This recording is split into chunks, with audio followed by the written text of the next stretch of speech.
Hello everyone, this is Skylar Hamilton coming to you on Constitution Day, 227 years after the conclusion and rolling out of the Convention's final draft of the U.S. Constitution in 1787. And I'm going to be posting 5 videos today, each answering a basic question that's often overlooked in study of the Constitution. This one, and of course these are going to be short videos, so there's so much more information available on each of these questions. But to try to give just quick insights for you, this video is the philosophical basis of the Constitution, and that is of course found in the Declaration of Independence. The Declaration of Independence elucidates the principles that form the basis of any good government. And not just the U.S. Constitution, not just the constitutions of the several states, but any good government at any time amongst any people. It doesn't ever declare any form of government specifically, but merely the objective, the moral purpose for any government. It answers the questions of why and what, as far as government is concerned, why they exist, what their sole function is.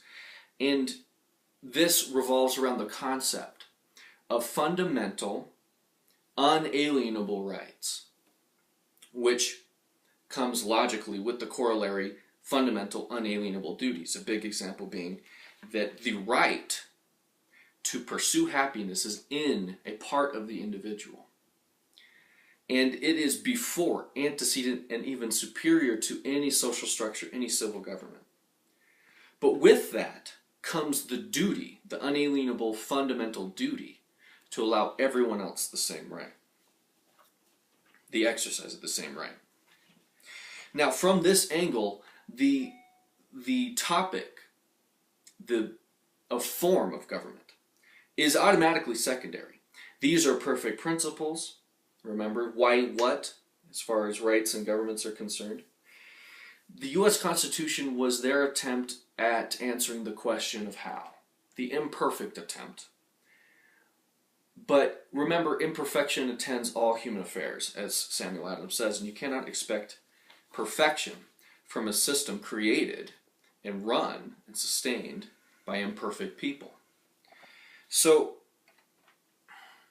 the question at the end of the day is, what is the standard for good government? Those are the principles of the Declaration. The question when it comes to the U.S. Constitution is this: is the freedom, are the rights of the people more or less likely to be protected as a result of this system, or not? And, of course, not just today, not just in the present or for ourselves, but also into the future, perhaps indefinitely, maintained or for posterity.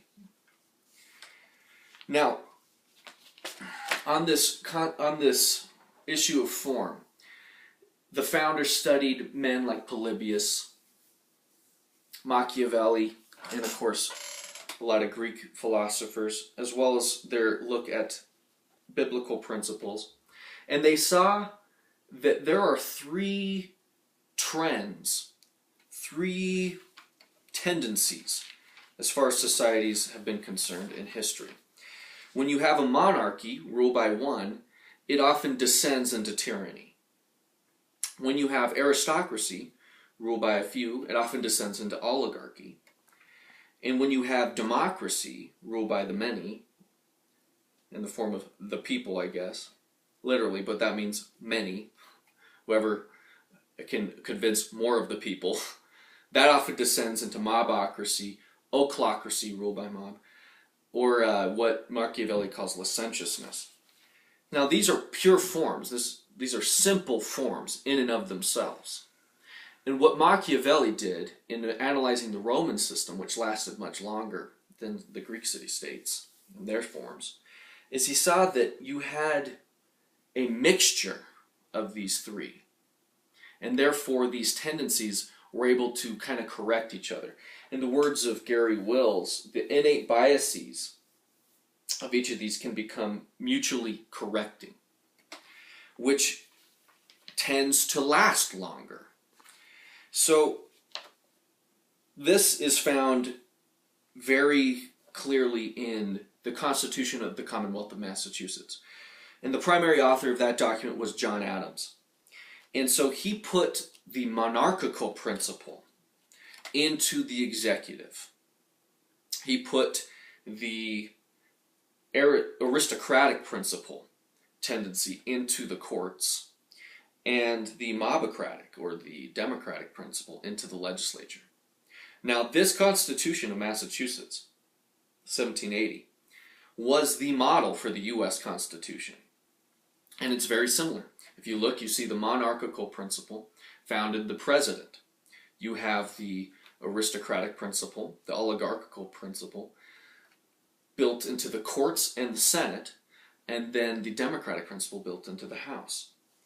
So what's interesting about this form is that it's ontological. In other words, it's built on what man has historically acted, generally speaking, not on what some philosopher thinks man should be or could be.